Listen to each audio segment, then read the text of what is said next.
انما جعل السبت على الذين اختلفوا فيه وان ربك ليحكم بينهم يوم القيامة فيما كانوا فيه يختلفون۔ بے شک ہفتے کے دن کی عظمت تو صرف ان لوگوں کے ذمے ہی ضروری کی گئی تھی جنہوں نے اس میں اختلاف کیا تھا۔ بات یہ ہے کہ آپ کے پروردگار اے نبی خود ہی ان میں ان کے اختلاف کا فیصلہ قیامت کے دن کریں گے۔ سامعین اب اس آیت کی تفسیر سماعت کیجیے۔ ہر امت کے لیے ہفتے کے بعض دنوں کی حرمت کا بیان۔ ہر امت کے لیے ہفتے میں ایک دن اللہ تعالیٰ نے ایسا مقرر کیا ہے جس میں وہ جمع ہو کر اللہ کی عبادت کی خوشی منائیں۔ اس امت کے لیے وہ دن جمعے کا دن ہے، اس لیے وہ چھٹا دن ہے جس میں اللہ تعالیٰ نے اپنی مخلوق کا کمال کیا اور ساری مخلوق پیدا ہو چکی اور اپنے بندوں کو ان کی ضرورت کی اپنی پوری نعمت عطا فرما دی۔ مروی ہے کہ موسیٰ علیہ السلام کی زبانی یہی دن بنی اسرائیل کے لیے مقرر فرمایا گیا تھا، لیکن وہ اس سے ہٹ کر ہفتے کے دن کو لے کر بیٹھے، یہ سمجھ کر کہ جمعے کو مخلوق پوری ہو گئی، ہفتے کے دن اللہ نے کوئی چیز پیدا نہیں کی۔ پس تورات جب اتری ان پر وہی ہفتے کا دن مقرر ہوا اور انہیں حکم ملا کہ اسے مضبوطی سے تھامے رہیں۔ ہاں یہ ضرور فرما دیا گیا تھا کہ رسول اللہ صلی اللہ علیہ وسلم جب بھی آئیں تو وہ سب کے سب کو چھوڑ کر صرف آپ ہی کی اتباع کریں۔ اس بات پر ان سے وعدہ بھی لے لیا تھا۔ پس ہفتے کا دن انہوں نے خود ہی اپنے لیے چھانٹا تھا اور آپ ہی جمعے کو چھوڑا تھا۔ عیسیٰ ابن مریم علیہ السلام کے زمانے تک یہ اسی پر رہے۔ کہا جاتا ہے کہ پھر آپ نے انہیں اتوار کے دن کی طرف دعوت دی۔ ایک قول ہے کہ آپ نے تورات کی شریعت چھوڑی نہ تھی سوائے بعض منسوخ احکام کے، اور ہفتے کے دن کی محافظت آپ نے بھی برابر جاری رکھی۔ جب آپ اوپر چڑھا لیے گئے تو آپ کے بعد قسطنطین بادشاہ کے زمانے میں صرف یہودیوں کی ضد میں آ کر صخرہ سے مشرق جانب کو اپنا قبلہ انہوں نے مقرر کر لیا اور ہفتے کے بجائے اتوار کا دن مقرر کر لیا۔ بخاری اور مسلم کی حدیث میں ہے کہ رسول اللہ صلی اللہ علیہ وسلم فرماتے ہیں کہ ہم سب سے آخر والے ہیں اور قیامت کے دن سب سے آگے والے ہیں۔ ہاں انہیں کتاب اللہ ہم سے پہلے دی گئی، یہ دن بھی اللہ نے ان پر فرض کیا، لیکن ان کے اختلاف نے انہیں کھو دیا اور اللہ رب العزت نے ہمیں اس کی ہدایت دی۔ پس یہ سب لوگ ہمارے پیچھے ہی پیچھے ہیں، یہود ایک دن پیچھے، نصارہ 2 دن۔ رسول اللہ فرماتے ہیں ہم سے پہلے کی امتوں کو اللہ نے اس دن سے محروم کر دیا، یہود نے ہفتے کا دن رکھا، نصارہ نے اتوار کا، اور جمعے کا ہمارا ہوا۔ پس جس طرح دونوں کے اس اعتبار سے وہ ہمارے پیچھے ہیں، اسی طرح قیامت کے دن بھی ہمارے پیچھے ہی رہیں گے۔ ہم دنیا کے اعتبار سے پیچھے ہیں، یعنی سب سے اخیر میں آئے ہیں، اور قیامت کے اعتبار سے پہلے ہیں، یعنی تمام مخلوق میں سب سے پہلے فیصلے ہمارے ہوں گے۔ یہ روایت مسلم کی ہے۔ ادع الى سبيل ربك بالحكمة والموعظة الحسنة وجادلهم بالتي هي احسن ان ربك هو اعلم بمن ضل عن سبيله وهو اعلم بالمهتدين وان عاقبتم فعاقبوا بمثل ما عوقبتم به ولئن صبرتم لهو خير للصابرين واصبر وما صبرك إلا بالله ولا تحزن عليهم ولا تك في ضيق مما يمكرون إن الله مع الذين اتقوا والذين هم محسنون۔ اپنے رب کی راہ کی طرف اے نبی لوگوں کو اللہ کی وحی اور بہترین نصیحت کے ساتھ بلاتے رہیے اور ان سے بہترین طریقے سے گفتگو کیا کیجیے۔ یقیناً آپ کے رب اپنی راہ سے بہکنے والوں کو بھی بخوبی جانتے ہیں اور وہ راہ یافتہ لوگوں سے بھی پوری طرح واقف ہیں۔ اور اگر بدلہ لو بھی تو بالکل اتنا ہی جتنا صدمہ تمہیں پہنچایا گیا ہو، اور اگر صبر کر لو تو بے شک صابروں کے لیے یہی بہتر سے بہتر ہے۔ اور اے نبی آپ صبر کیجئے، بغیر اللہ کی توفیق کے تو آپ صبر کر ہی نہیں سکتے۔ آپ ان کے حال پر رنجیدہ نہ ہوئیے، اور جو مکر و فریب یہ کرتے رہتے ہیں ان سے تنگ دل نہ ہوئیے۔ یقین مانیے کہ اللہ تعالیٰ پرہیزگاروں اور نیکاروں کے ساتھ ہے۔ سامعین اب آیتوں کی تفصیل سماعت کیجیے۔ نصیحت اور حکمت سے مراد اللہ تعالیٰ رب العالمین اپنے رسول محمد صلی اللہ علیہ وسلم کو حکم فرماتے ہیں کہ آپ مخلوق الہی کو اللہ تعالیٰ کی راہ کی طرف بلائیں۔ حکمت سے مراد بقول امام ابن جریر رحمہ اللہ اللہ کا کلام اور رسول صلی اللہ علیہ وسلم کی حدیث ہے، اور اچھے واعظ سے مراد جس میں ڈر اور دھمکی بھی ہو کہ لوگ اس سے نصیحت حاصل کریں اور اللہ کے عذابوں سے بچاؤ طلب کریں۔ ہاں یہ بھی خیال رہے کہ اگر کسی سے مناظرے کی ضرورت پڑ جائے تو وہ نری اور خوشی لفظی سے ہو، جیسے اللہ تعالیٰ نے سورہ عنکبوت کی آیت نمبر 46 میں فرمایا وَلَا تُجَادِلُوا أَهْلَ الْكِتَابِ إِلَّا بِالَّتِي هِيَ أَحْسَنُ کہ اہل کتاب سے مناظرے مجادلے کا بہترین طریقہ ہی برتا کرو۔ اسی طرح موسیٰ علیہ السلام کو بھی نرمی کا حکم ہوا تھا۔ دونوں بھائیوں کو یہ کہہ کر فرعون کی طرف اللہ نے بھیجا تھا کہ اسے نرم بات کہنا تاکہ عبرت حاصل کرے اور ہوشیار ہو جائے۔ راہ بھٹکے اور راہ لگے سب اللہ کے علم میں ہیں، بدبخت اور خوشبخت سب اللہ پر واضح ہیں، وہاں لکھے جا چکے ہیں اور تمام کاموں کے انجام سے فراغت ہو چکی ہے۔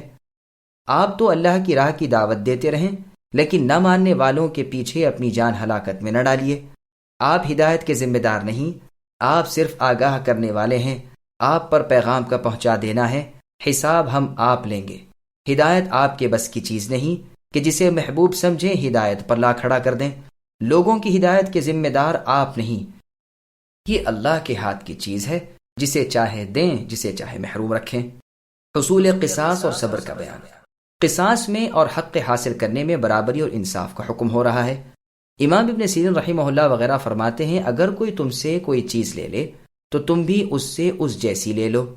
یہ روایت تفسیر ابن جریر کی ہے۔ تفسیر ابن جریر ہی میں ابن زید رحمہ اللہ کا قول ہے کہ پہلے تو مشرکوں سے درگزر کرنے کا حکم تھا، جب ذرا حیثیت دار لوگ مسلمان ہوئے تو انہوں نے کہا کہ اگر اللہ کی طرف سے بدلے کی رخصت ہو جائے تو ہم بھی ان کتوں سے نمٹ لیا کریں۔ اس پر یہ آیت اتری، آخر یہ بھی حکم جہاد سے منسوخ ہو گئی۔ شعبی اور ابن جریج رحمہ اللہ کہتے ہیں کہ مسلمانوں کی زبان سے نکلا تھا کہ ان لوگوں نے جو ہمارے شہیدوں کی بے حرمتی کی ہے اور ان کے اعضائے بدن کاٹ دیے ہیں، واللہ ہم بھی ان سے اس کا بدلہ لے کر یہی چھوڑیں گے۔ پس اللہ تعالیٰ نے ان کے بارے میں یہ آیتیں اتاری۔ مسند احمد میں ہے کہ جنگ احد میں 60 انصاری شہید ہوئے اور 6 مہاجر رضی اللہ عنہم۔ اصحاب رسول اللہ صلی اللہ علیہ وسلم کی زبان سے نکل گیا کہ جب ہم ان مشرکوں پر غلبہ پائیں گے تو ہم بھی ان کے ٹکڑے کیے بغیر نہ رہیں گے۔ چنانچہ فتح مکہ والے دن ایک شخص نے کہا کہ آج کے دن کے بعد قریش پہچانے بھی نہ جائیں گے۔ اسی وقت ندا ہوئی، اللہ کے رسول صلی اللہ علیہ وسلم تمام لوگوں کو پناہ دیتے ہیں بجز فلاں فلاں کے جن کے نام لے دیے گئے۔ اس پر اللہ تعالیٰ نے یہ آیتیں نازل فرمائی۔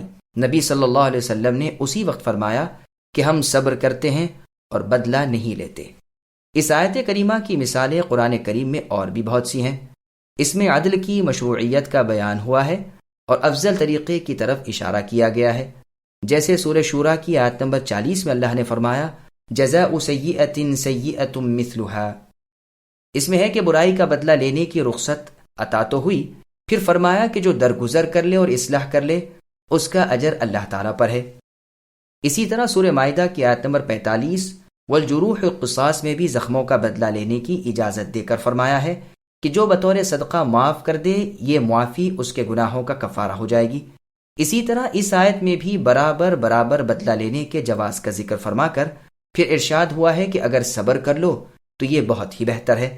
پھر صبر کی مزید تاکید کی اور ارشاد فرمایا کہ یہ ہر ایک کے بس کی بات نہیں، ان سے ہی ہو سکتا ہے جن کی مدد پر اللہ ہو اور جنہیں اللہ کی جانب سے توفیق نصیب ہوئی ہو۔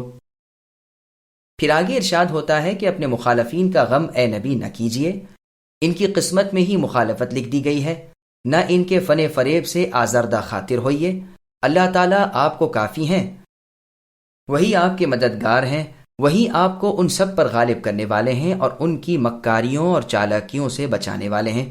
ان کی عداوت اور ان کے برے ارادے آپ کا کچھ نہیں بگاڑ سکتے۔ اللہ تعالیٰ کی مدد اور اللہ کی تائید، ہدایت اور اللہ کی توفیق ان کے ساتھ ہے جن کے دل اللہ کے ڈر سے اور جن کے اعمال احسان کے جوہر سے مالا مال ہوں۔ چنانچہ جہاد کے موقع پر اللہ تعالیٰ نے فرشتوں کی طرف وحی اتاری تھی، جیسا کہ سورہ انفال کی آیت نمبر 12 میں ہے انی معکم فثبتوا الذین آمنوا، کہ میں تمہارے ساتھ ہوں بس تم ایمانداروں کو ثابت قدم رکھو۔ اسی طرح موسیٰ اور ہارون علیہ السلام سے اللہ تعالیٰ نے فرمایا تھا، جس کا ذکر سورہ طٰہٰ کی آیت نمبر 46 میں ہے کہ لا تخافا اننی معکما اسمع وارى، کہ تم دونوں اے موسیٰ اور اے ہارون خوف نہ کھاؤ، میں تمہارے ساتھ ہوں اپنے علم سے، تمہیں دیکھتا اور سنتا ہوں۔ غار میں رسول اللہ صلی اللہ علیہ وسلم نے ابو بکر رضی اللہ عنہ سے فرمایا تھا، جس کا ذکر سورہ توبہ کی آیت نمبر 40 میں ہے کہ لا تحزن ان اللہ معنا، کہ اے ابو بکر غم نہ کیجئے، اللہ تعالی ہمارے ساتھ ہے۔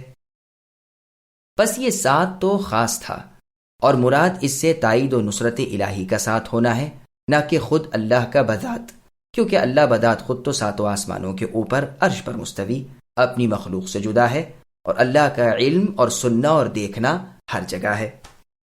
اور اللہ کا عام طور پر ہر چیز کے ساتھ اپنے علم سے ہونا سورہ حدید کی آیت نمبر 4 میں ہے کہ وَهُوَ مَعَكُمْ أَيْنَمَا كُنْتُمْ وَاللَّهُ بِمَا تَعْمَلُونَ بَصِيرٌ، اور جہاں کہیں بھی اے انسانوں تم ہوتے ہو، وہ اللہ تمہارے ساتھ اپنے علم کے اعتبار سے ہوتے ہیں اور وہ تمہیں دیکھتے ہیں۔